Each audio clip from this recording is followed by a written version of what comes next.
खुशामदीद नाजरीन। और हवा की बेटी हमारा वो सेगमेंट जिसमें हमारी ख़वातीन, हमारी आलिमा और हमारी एंकर पर्सन ख़वातीन के हुकूक फ़राइज़, और न सिर्फ ख़वातीन के हुकूक फ़राइज़ बल्कि रमज़ान के हवाले से हमारी रोज़मर्रा की एक्टिविटीज़ के हवाले से दीन क्या फ़रमाता है, इस पर बात होती है। और वो तमाम मसाइल, वो तमाम फ़ज़ाइल जो रमज़ान मुबारक और रमज़ान से हट कर आम ज़िंदगी में हमें बयान करने हों, उस पर बात होती है। अब उस सेगमेंट की तरफ हम आए हैं जिसकी आप सबको इंतज़ार रहता है, यानी कि नौजवान सितारे। और नौजवान सितारे में हम आपकी मुलाकात कराते हैं न सिर्फ वतन अज़ीज़ के शहर कराची के, बल्कि हमारी मेमन कम्युनिटी के उन नौजवानों से जिन्होंने दामे दरमे सुखने, यानी कि अपने कारोबार, अपनी फैमिली लेगेसी, अपने फैमिली बिज़नेस को आगे बढ़ाने के साथ साथ खिदमत खल्क, यानी कि इंसानियत की खिदमत, सोशल वर्क को भी अपना तुरा इम्तियाज़ बनाया और हमेशा की तरह कोशिशों में मसरूफ़ रहे। अपने सीनियर्स की तरह, अपने आबा व अजदाद की तरह मेमन कम्युनिटी का हमेशा से वतीरा रहा है कि आगे बढ़ाएं और किसी न किसी अंदाज़ में इंसानी की खिदमत के लिए कुछ ना कुछ ऐसा करते रहें। ऐसा एक नौजवान आज हमारे साथ मौजूद है। बाय प्रोफेशन बहुत ही आला बिजनेसमैन हैं और रिलायंट ग्रुप ऑफ कंपनीज़ के CEO हैं। यकीनी तौर पर मैं और आप जानते हैं कि रिलायंट ग्रुप ऑफ कंपनीज़ जो है वो एक पायनियर इदारों में से एक इदारा है जो कि AC plant, air conditioning plant के हवाले से एक अपना मकाम रखता है। लेकिन इसके साथ साथ और क्या क्या रिलायंट ग्रुप ऑफ कंपनीज कर रहा है, इसकी भी बात होगी। और यूथ एक्टिविस्ट हैं अपने शोबे के हवाले से, और मैं एक अरसे से इनको जानता हूँ कि कम्युनिटी में यूथ के किसी भी प्रोग्राम को ये मिस नहीं करते और हमेशा अपनी राय से नवाजते रहते हैं नौजवान नस्ल को। हमारे साथ मौजूद हैं रेहान रऊफ़ पानावाला। अस्सलाम वालेकुम रेहान भाई। वालेकुम सलाम। रेहान भाई बहुत शुक्रिया। बड़ा मुश्किल होता है, मैं हमेशा से हर मेहमान से ये का खुसूसी शुक्रिया अदा करता हूँ कि रमज़ान में असर और मगरिब के दरमियान का वक्त लोग उम्मन फैमिली के साथ गुजारते हैं। कुछ लोग रास्तों में भी होते हैं, घर पहुँच रहे होते हैं। इसमें आपका हमारे साथ इस सेगमेंट में रहना हमारे लिए बड़ी खुशी की बात है। रेहान भाई, आगाज़ करूँगा और शुरू करूँगा रेहान के अर्ली चाइल्डहुड से। मैं हमेशा नौजवानों से ख़ास तौर पे कि इनको याद रहता है कि उन्होंने बचपन में, वैसे तो खैर जितनी भी उम्र हो जाए आपका, वो बचपन जिन गलियों में गुजरा, जिन दोस्तों के साथ गुजरा, जो एक्टिविटीज़ करते हुए गुजरा, वो किसी को भूलता नहीं है। तो पहले तो ये बताइए कि कैसा गुजरा बचपन रमज़ान का, और आज के रमज़ान में क्या फ़र्क आ गया? अल्ताफ़ भाई माशाल्लाह से बचपन और अभी का भी रमज़ान बहुत अच्छा गुजर रहा है। बचपन के अपने मज़े थे, इस एज के अपने होते हैं। और मेरा तो इस पे बिलीव है कि हर एज में बंदे को अपनी एज के हिसाब से एंजॉय करना चाहिए। बंदा एंजॉय करने वाला होना चाहिए, तो इसके लिए हर एज में वो मज़े कर सकता है। जी बिल्कुल। अब वैसे बचपन की आपने बात की, बचपन में ये होता है कि आप केयर फ्री होते हैं, आपको टेंशन इतनी जिम्मेदारी नहीं होती है, आप जो मर्जी आप करो, घूमो फिरो, वक्त का भी कोई इतना खास पास नहीं होता। सुबह निकलो, शाम को बस दोस्तों के साथ खेलो कूदो, जो करना है आप करो ना। तो बचपन में क्या होती है, केयर फ्री होती है। बाकी ये होती है कि फिर अगर आप जैसे थोड़े बड़े होते हो, फिर आपके ऊपर जिम्मेदारी बढ़ जाती है, फिर शादी के बाद और थोड़ी रिस्पॉन्सिबिलिटीज़ बढ़ जाती है, फिर आप बिजनेस होता है उसको भी देखना होता है। तो उसके साथ साथ जितना हो सकता है, मेरी तो पूरी कोशिश होती है कि प्रोफेशनल और पर्सनल लाइफ को बैलेंस रखूँ और अपना माहौल को जितना हो सके ईजी रखूँ, और काम के साथ साथ अपनी पर्सनल लाइफ को भी रिलैक्स रखूँ और सब एंजॉय करूँ, मतलब लाइफ को, क्योंकि लाइफ ज़िंदगी एक बार मिलती है। क्या बात है, एक बार ज़िंदगी मिलती है तो इसको भरपूर जीना चाहिए। बिल्कुल जीना चाहिए। और अपने जीने में रेहान की ये खुसूसियत है कि हमेशा अपने एंटरटेनमेंट और एंजॉयमेंट के साथ साथ वो हमेशा दूसरों का भी ख्याल रखते हैं। लेकिन इस तरफ आऊँगा, पहले मैं थोड़ी सी और बात को आगे बढ़ाऊँगा। रेहान, नौजवानों पर ये इल्ज़ाम, या मैं कहूँगा कि ये बात उठाई जाती है हमेशा से कि आज का नौजवान जो है बड़ा बेहरा रवि का शिकार है और सोशल मीडिया ने उनके दिमाग ख़राब कर दिए हैं और XYZ बहुत सारी चीज़ें जो है, नो डाउट कई बातें सही भी हैं हमारे बुज़ुर्गों की, हमारा काबरीन की। लेकिन अगर मैं उस रमज़ान, वो रमज़ान जो मैंने बचपन में गुजारा, वो रमज़ान जो आज हम गुजार रहे हैं, तो मुझे तो लगता है कि नौजवान नस्ल दीन से और मज़हब से भी इतना ही करीब है। अगर आप देखें तो हमारे दस्तरखान जो है वो नौजवान चला रहे हैं। एक रास्ता मीलों तक आप देखते चलते चले जाएं तो नौजवान इसमें बड़े एक्टिव नज़र आते हैं। मसाजिद के अंदर हमारे ख़त्मुल कुरान की महफिलों में आप जाएं तो नौजवानों की बड़ी तादाद नज़र आती है। हुफ़ाज़ कराम की तादाद, आज ये हमारे उलमाए कराम कहते हैं कि हुफ़ाज़ कराम की तादाद इतनी बड़ी कभी नहीं हुआ करती थी जब आज का बच्चा नौजवान। तो आप समझते हैं कि दीन के साथ भी हमारी जड़ें ऐसे ही मजबूत हैं। अल्ताफ़ भाई माशाल्लाह से एक बात पे मुझे फ़ख्र होनी चाहिए कि हम मेमन हैं ना, और मेमन सिर्फ पाकिस्तान में नहीं, दुनिया भर में जहाँ जहाँ मेमन रहते हैं वो हर त्यौहार को ख़ास तौर पे इस्लामी त्यौहार को बहुत जोश व खरूश से मनाते हैं, चाहे रमज़ान हो चाहे बकरा ईद हो। और हम सब इस बात की गवाह हैं कि जैसे रमज़ान आता है तो रोड पे इफ्तारी लगनी शुरू हो जाती है, मस्जिदों में जैसे आपने कहा, घरों में तरावियों का इंतज़ाम होता है। सारे हफ़ाज़ आप जो कह रहे हैं माशाल्लाह से, मेरे ख्याल में तो हर दूसरे तीसरे घर में एक हाफिज़ है, जो कि बहुत अच्छी बात है, बड़ी बात है। तो और आपको पता है जैसे कराची में सबसे ज़्यादा जोश व खरूश से हर इस्लामी त्यौहार बनाया जाता है, और ये सबको इस पर कोई दो राय है नहीं। और आपको पता है कराची में माशाल्लाह से मेमन बरादरी बहुत इस पर बढ़ चढ़ के हिस्सा लेती है। बिल्कुल। और साहब अभी आप देखते हैं इसको, फिर मेमन्स को देखते देखते दूसरों को भी काफ़ी जोश उनका भी मिली है। अभी आपके सामने जैसे मैं मिसाल दूंगा बकरा ईद का, जितनी बारी बकरा ईद कराची में बनती है इतनी पूरी दुनिया में कहीं नहीं बनती। ऐसा ही है। और इसी तरह रमज़ान का भी है। जैसे रमज़ान आता है तो आपने देखा होगा रमज़ान से पहले लोग तैयारी करने शुरू कर देते हैं। आप जैसे असर मगरिब के जैसे टाइम के आपने बताते हैं, तो आप देख रहे होंगे लोग जैसे भी हाल हो कराची के, अच्छे बुरे हाल जैसे भी हो, लेकिन हर साल बढ़ता ही जाता है ये लेने देने का मामला। और माशाल्लाह से मुझे बड़ा अच्छा लगता है कि इसमें मेमन बहुत बढ़ चढ़ के हिस्सा लेते हैं इन कामों में, इसमें कोई शक नहीं। और हमको इसमें इतना फ़ख्र करना चाहिए उतना कम है, क्योंकि ये बहुत अच्छा काम है। बहुत खूब। अब थोड़ी सी बात मैं चाहूँगा कि सोशल वर्क पे ज़रूर बात हुई है और होगी भी इंशाल्लाह, क्योंकि मेमन बरादरी का ये वतीरा रहा है। हम पूरी कोशिश करते हैं, ख़ास तौर पे हमारी, मैं कहता हूँ कि घुट्टी में हमारी शामिल होता है कि कम्युनिटी सर्विसेज को, अपनी जमातों को, अपने अपने सराउंडिंग में रहने वाले लोगों को, उन बिला तफरीक कि वो मेमन बरादरी से ताल्लुक़ रखते हैं या नहीं, अगर उनकी ज़रूरत है तो ज़रूरत को किसी अंदाज में भी पूरा कर सके। लेकिन अब थोड़ी सी मैं रिलायंट ग्रुप ऑफ कंपनीज़ की बात करूँगा। आपकी वजह शोहरत रिलायंट एक मोतबर तरीन नाप एयर कंडीशनिंग प्लांट के हवाले से, सबसे पहले तो इसी बारे में कुछ बात हो जाए और फिर यकीन तौर पे मूव फॉरवर्ड। अब अल्हम्दुलिल्लाह रिलायंस ग्रुप ऑफ कंपनीज मुख्तलिफ और भी चीज़ों की तरफ गामजन है, तो थोड़ा उसके बारे में बताइएगा। पहले एयर कंडीशनिंग प्लांट का क्या एक थोड़ा सा मैं चाहूँगी ये एटमॉस्फेयर सबको पता चले, और यकीन तौर पर B2B के ज़रिए भी हम इस प्रोग्राम के ज़रिए आगे बढ़ सकते हैं। ये अच्छी बात है। मैं थोड़ा अपनी कंपनी की थोड़ी आपको हिस्ट्री बता दूं। हमारी कंपनी मोर देन 4 डेकेड से है, लेकिन पहले हम लोग सिर्फ HVAC तक थी। HVAC का मतलब एयर कंडीशनिंग कंपनी थी हमारी, सेंट्रलाइज इंडस्ट्रियल कमर्शियल, हमारे माशाल्लाह बहुत अच्छा क्लाइंटेल भी है। लेकिन जब मैंने कंपनी को ज्वाइन किया तो मैंने कहा इधर रुकना नहीं है, क्योंकि और भी बहुत स्कोप है। और कराची माशाल्लाह से बहुत बड़ा शहर है, दुनिया का 7 लार्जेस्ट सिटी है, तो इसमें बहुत काम है, हर किस्म का इसमें डिमांड बहुत है चीज़ों की। तो मैंने कहा क्यों ना इस पर थोड़ा सा इसको बढ़ाया जाए इस काम को ना। तो पहले तो मैंने अपनी एयर कंडीशनिंग कंपनी में ही काफ़ी काम इंपोर्ट भी करना शुरू कर दिया, लोकल मैन्युफैक्चरिंग शुरू कर दी, फैब्रिकेशन इंस्टॉलेशन तो हमारा था ही, तो माशाल्लाह से वो काम बहुत अच्छा सेट हो गया। फिर इसके बाद मैंने कहा जितना कराची में आपको पता है कंस्ट्रक्शन का काम बहुत फ्लरिश कर रहे हैं, जी हाई राइज बन रही है, और हमारा काफ़ी जो फ्रेंड सर्कल है उसमें बिल्डर्स भी बहुत है। तो मैंने कहा क्यों ना केमिकल कंस्ट्रक्शन में भी आया जाए, तो माशाल्लाह से उसका ही बहुत अच्छा रिस्पॉन्स आया। फिर आपको पता है तवानाई का बहरान पूरे मुल्क पे तो है, और हमारे शहर में भी हम लोग काफ़ी सफ़र कर रहे हैं, और सोलर वक्त की ज़रूरत भी है, और हमको इसमें कन्वर्ट भी होना चाहिए, क्योंकि एक अच्छी ग्रीन एनर्जी है, अच्छी सोर्स ऑफ एनर्जी है। तो फिर मैंने उसको भी इंपोर्ट करना शुरू कर दिया, माशाल्लाह से बहुत अच्छा, उसका भी अच्छा रिस्पॉन्स आया। और अभी इस साल इंशाल्लाह मैं चाइना से टाइल्स भी इंपोर्ट कर रहा हूँ, जो टाइल्स वगैरह होती है। जी बिल्कुल। और प्रॉपर्टी का तो आपको पता है हमारे खून में है ही तो माशाल्लाह से ये 5 कंपनियाँ चल रही है अंदर रिलायंस ग्रुप। क्या बात है। और ये नौजवान हमेशा से फैमिली लेगेसी को आगे बढ़ाते हुए इसमें कुछ ना कुछ ऐड ऑन करते चले जाते हैं, और मेरे पास कमोबेश जितने भी फैमिली बिजनेस से वाबस्ता लोग आए हैं उन्होंने कुछ ना कुछ नया करने की कोशिश ज़रूर की है। ठीक है, कहीं पे रिजल्ट फौरी तौर पे आए हैं, कहीं पे रिजल्ट आने में थोड़ा सा वक्त लगता है, कहीं कहीं फेलियर भी होता है, लेकिन फेलियर से घबराने वाले शायद सक्सेस हासिल नहीं कर सकते। यही नौजवानों ने ही हमें समझाया है। कितना मुश्किल है रेहान कि एक फैमिली बिजनेस चल रहा है, इसमें नई कोशिशें करना, और इसमें फिर बड़ों का हमारा साथ देना कि यार ठीक है गो हेड, आप आगे करें, हम आपके पीछे खड़े हुए। अल्ताफ़ भाई, जैसे मैंने आपको पहले ही बताया था कि हमारे तो खून में, मेमन के खून में बिज़नेस है ना, तो माशाल्लाह से अल्लाह का बहुत करम है, कभी फेलियर एज सच मैंने देखा नहीं है कि लॉस हो गया, कि बहुत मसला हो गया, कि बैंकरप्ट हो गया, ऐसा कुछ अल्लाह का शुक्र है कभी हुआ नहीं है। तो फैमिली से तो हमें सपोर्ट मिली, मुझे अब्बू से, मेरे भाई से बहुत अच्छी सपोर्ट मिली, लेकिन ये कि फिर मैंने भी रुका नहीं। मैंने कहा क्यों ना भराया जाए, क्योंकि देखिए हम अपने शहर की, अपने मुल्क की खिदमत इस तरह भी कर सकते हैं कि जैसे अपने काम को बढ़ाएंगे तो हमारे मुल्क को फ़ायदा होगा, हमारे शहर को फ़ायदा होगा। तो मैं तो आने वाली जितने हमारे यूथ है ख़ासतौर पे पूरे कराची शहर की या पूरे पाकिस्तान की, देखिए माशाल्लाह हमारा मुल्क बहुत अच्छा है, बहुत पोटेंशियल है, प्रॉब्लम्स है, इसमें कोई वो नहीं है, और हमको इन प्रॉब्लम्स को सॉल्व भी करना है, क्योंकि बाहर से कोई नहीं आएगा। हम हमारा प्रॉब्लम ये खास तौर पर कराची वालों का कि हम दूसरों को देखते हैं।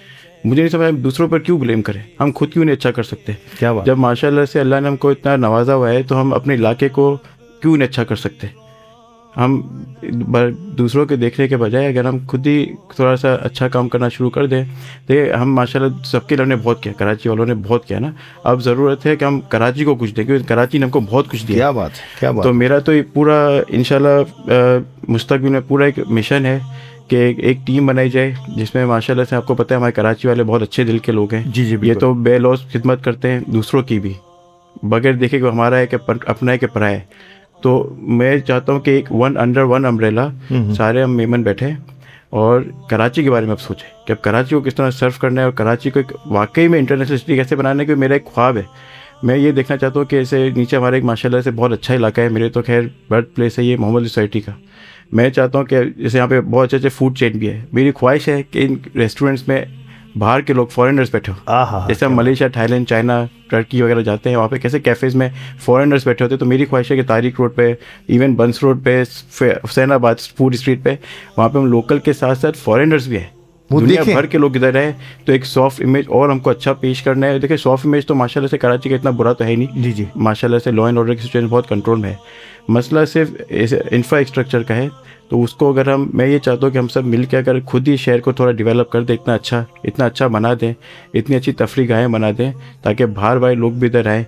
इससे एक तो फॉरेन एक्सचेंज भी और बढ़ेगा और लोकल बिजनेस को भी बहुत सपोर्ट मिलेगा। और हमारा एक ट्रू चेहरा जो कराची का सॉफ्ट इमेज है, पाकिस्तान का सॉफ्ट इमेज है। कराची पाकिस्तान की अक्कासी करता है, पाकिस्तान का आईना है कराची। अगर कराची फ्लोरिश करेगा किसी भी अंदाज से, आप समझ लीजिए कि पाकिस्तान तरक्की करेगा, क्योंकि मुआशी हब तो है ही पाकिस्तान का शहर कराची। बड़ी खूबसूरत बात जारी है, लेकिन मुझे वक्फे के लिए कहा जा रहा है, वक्फे पे जाते हैं, थोड़ी देर में वापस आते हैं और यहीं से सिलसिले को दोबारा जोड़ते हैं। रेहान रऊफ पनावाला से हमारे साथ रहिएगा।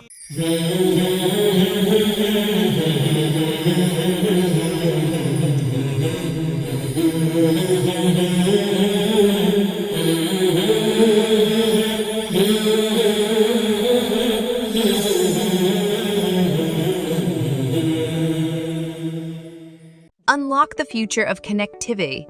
Experience lightning fast connectivity. Microtech is IT and communication industry in Pakistan. Microtech provides cutting-edge solutions for call centers, malls, construction sites, corporate offices, schools, colleges, and your homes. Your satisfaction is our priority. Why choose our products and services? Unbeatable quality. Experience the finest products. Competitive prices. Get the best. The iconic Centric Tower at the prime location of Karachi Cooperative Housing Society, presenting you an ultra-modern residential project. A world of top-class amenities wait for you at the Centric Tower. For booking and details, call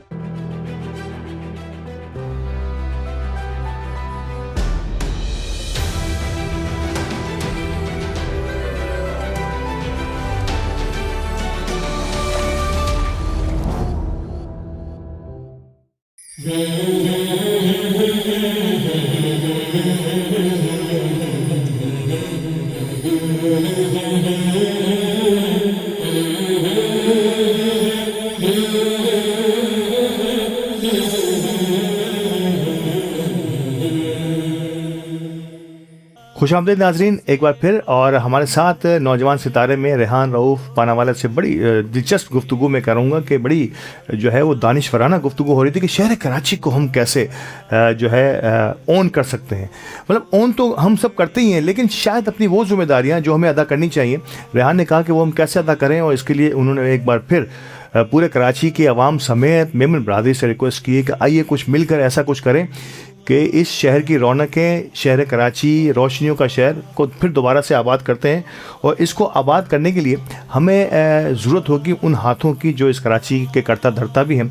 आप समझते हैं रेहान के no doubt के हमारे लोग जो हैं वो अपनी ज़िम्मेदारी पूरी कर सकते हैं, और हमारे लोगों ने ये किया भी है। अगर देखें तो हमारे इंफ्रास्ट्रक्चर में सड़कों और बहुत सारी चीज़ों को, हमारी नदी नालों को, पानी को, इनको छोड़ के हमारे लोगों ने, हमारे कराची ही के लोगों ने हेल्थ की जिम्मेदारी सारी उठाई हुई है। सारे प्राइवेट सेक्टर जो है वो हेल्थ को बहुत अच्छे से काम कर रहा है, और गवर्नमेंट का क्या हाल है ये मैं और आप सब जानते हैं।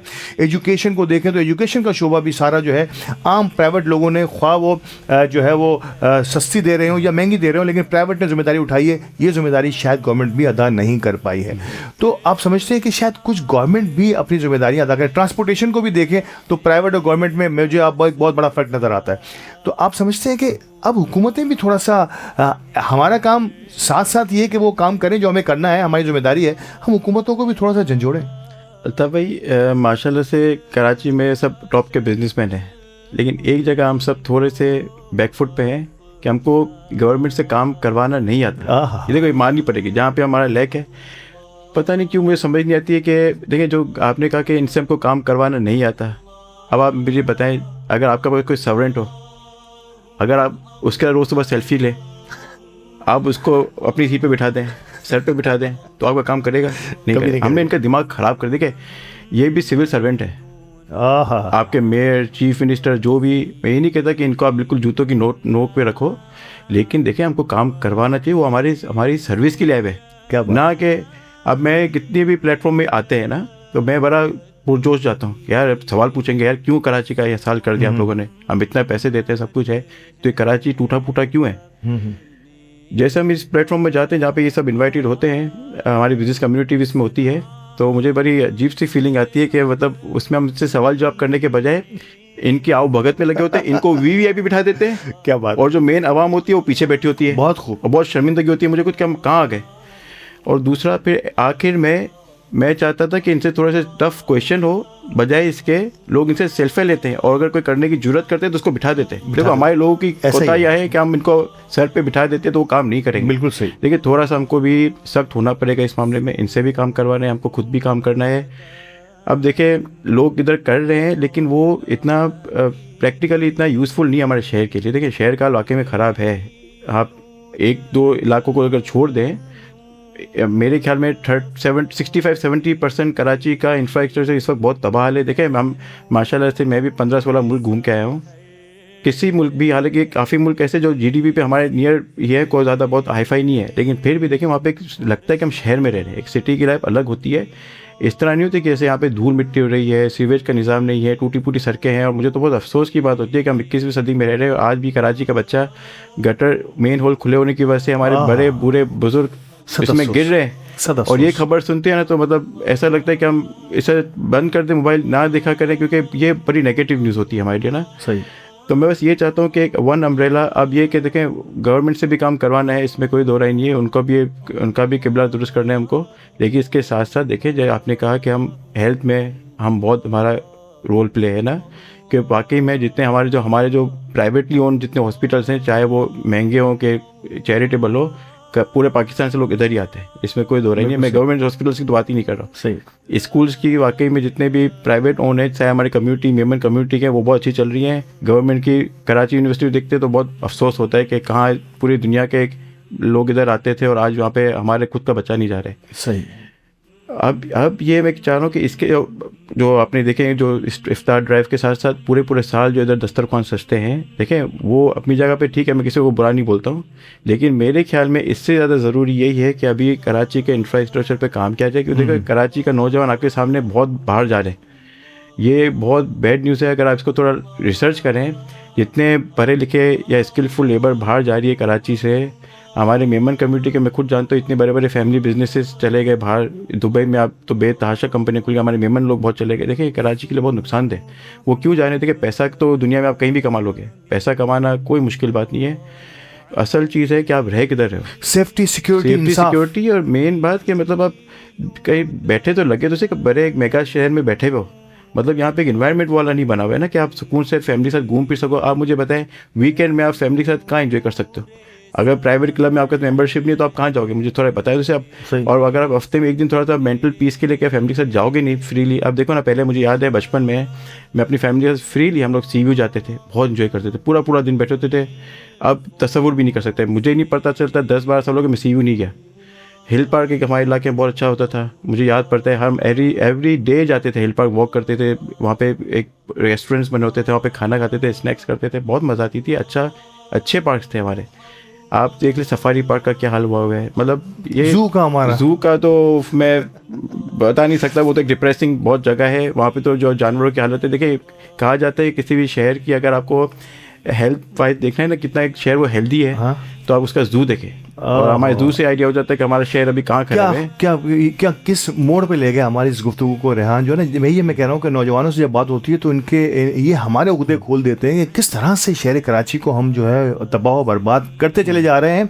और क्या जू की जब बात हुई तो मैं एक मज़ाहिया ही सही, लेकिन ये आई ओपनिंग स्टेटमेंट है कि हमारे जू में शेर भी जो अब केले खा रहा है, हाँ, क्योंकि उसके लिए गोश्त नहीं है, उसका गोश्त तो हम खा जाते हैं। बिल्कुल सही बात है। वो जो पब्लिक जो है, जो बंदर को केले खरीदे उसने भी केला खाने की आदत बना ली है ताकि जो वो अपना पेट भर सके। मतलब ये इस हाल पे हमने शहर कराची को ला छोड़ा है और हम चाहते हैं कि यहाँ पर हम कुछ करने की कोशिश करें, और करने की कोशिश जो सही करता है शायद वो भी जो है ना मेरे ख्याल से कामयाब नहीं हो पाती। शायद बहुत सारी रुकावटें हैं और बदकिस्मती है कि हम यहाँ पर मौजूद हैं। एक बात यहाँ पे रेहान से इजाज़त के साथ कि मैं पिछले दिनों में बड़ी खूबसूरत बात पढ़ रहा था कि हम जिन लोगों को सरों पे उठा लेते हैं, जिसकी बात की रेहान ने, मुझे याद आ गया कि क्या आपने टैक्सी में सफ़र करते हुए कहीं अपने स्टॉप पे उतरे तो आपने टैक्सी वाले के साथ सेल्फी दी है, क्योंकि आपने पेमेंट दी है उससे, किसी फ्रूट वाले से फ्रूट खरीद कर आपने उसके साथ सेल्फी बनवाई है कि भाई ये लो पैसे और सेल्फी बनाओ, क्या आपने मुझे फ्रूट दिया है।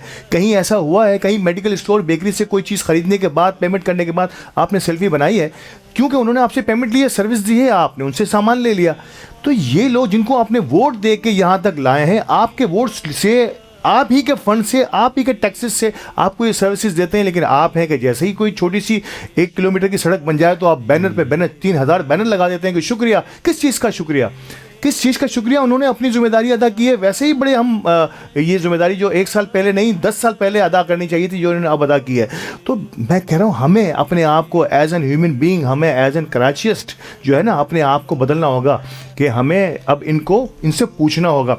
रेहान बड़ी दिलचस्प गुफ्तगू और मोड़ पे ले आए, लेकिन मेरा ख्याल है कि रमज़ान के महीने में अगर थोड़ा सा इस पर हम तवक्कुफ करें तो ज़्यादा बेहतर है। फिर दोबारा से आते हैं आपके एक्टिविटीज़ की जानिब, और आप यकीन तौर पर रोटरीज़ में मैंने देखा आपको कि आप बड़े एक्टिवली पार्टिसिपेट करते हैं। अब रोटरी जो है ना अब सिर्फ इंटरटेनमेंट का नाम नहीं रहा, और मैं ऐसे कई लोगों को जानता हूँ जो रोटरीज़ के ज़रिए जो है इंसानी खिदमत के जज्बे के साथ आगे बढ़ रहे हैं। और कहीं ना कहीं ठीक है, एक मंथली गैदरिंग, वीकली गैदरिंग उनकी हमेशा से होती है, लेकिन इसके साथ साथ वो कई जगहों पर ऐसे फलाही काम भी करते चले जा रहे हैं, और ये सबसे खुशाइन बात है। तो थोड़ा सा बताइए कि रोटरी अब किस अंदाज से आगे बढ़ रहा है। देखिए, मैंने सोशल वर्किंग में जो स्टार्ट किया ना, वाकई में उससे मुझे बहुत फ़ायदा हुआ। ये मैं आपको बता रहा हूँ। मेमन्स का माशाल्लाह से बिज़नेस में ये भी एक है कि हम कोई ना कोई सोशल वर्क कोई ना कोई अपनी सतह पे कर रहा होता है। तो मैंने भी स्टार्ट किया अपनी कम्युनिटी से, जैतपुर कम्युनिटी यूथ को मैंने सर्व किया तकरीबन 4-5 साल। उससे मुझे बहुत बेनिफिट हुआ। मैं ही नहीं बोला कि कोई माली तौर पे फ़ायदा हुआ, लेकिन ये है कि बहुत आपका जहन खुलता है। आप लोगों की जब तकलीफ़ देखते हो और जब आप उनकी अपनी जितनी सतह होती है आप उससे मदद करते हो ना, तो वाकई में दिल मुतमईन होता है, खुश होता है, और आपको पता है इससे अल्लाह भी खुश होता है। अब इसी तरह फिर काफ़ी जगह IMO है, international Memon organisation, international business forum है, इसी तरह एक रोटरी सिस्टम है। मैं कहता हूँ कि ये वाकई में बहुत अच्छे प्लेटफॉर्म से सारे, और हमको इनसे फ़ायदा उठाना भी चाहिए और इनके साथ मिल के लोगों का फ़ायदा करना भी चाहिए। क्योंकि देखें, यही इंसानियत है कि आप अगर एक बंदा कुछ नहीं कर सकता, अगर हम ये एक पूरा एक ग्रुप बन जाए तो बहुत कुछ कर सकते हैं। और वाकई में जैसे रोटरी का आपने नाम लिया, रोटरी काफ़ी है। देखिए, पोलियो के लिए बहुत बड़ा काम कर रही है, इसी तरह आंखों के लिए काफ़ी काम कर रही है। जहाँ पे पानी नहीं वहाँ पे ट्यूबवेल लगा रही है बहुत, क्योंकि देखिए इधर गुर्बत बहुत है पूरे मुल्क में ना। जी हाँ, बिल्कुल। तो ये कि हर प्लेटफॉर्म, मैं कहता हूँ कि जिसको जो मौका मिलता है ना वो प्लेटफॉर्म यूज़ करे और वाकई में लोगों की खिदमत करे। देखिए, इससे अल्लाह खुश होता है।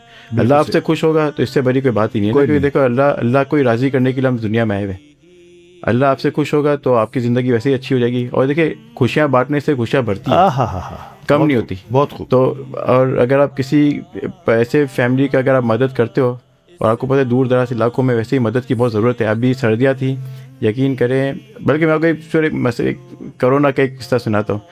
अब जैसे कोरोना में हम तो समझते थे कि चलो थोड़ा सा फैमिली टाइम मिल गया, थोड़ा ब्रेक मिल गया, माशाल्लाह से हम थोड़े फैमिली के साथ भरपूर टाइम स्पेंड किया ना। पता नहीं था कि वाकई में इधर इतना प्रॉब्लम है।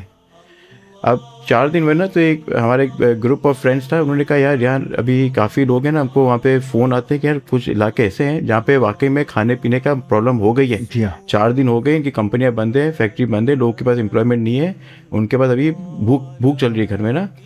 तो मैंने कहा यार ऐसा कैसे हो सकता है, 4 दिन में कैसा कौन है कि घर में खाने ही ख़त्म हो गया।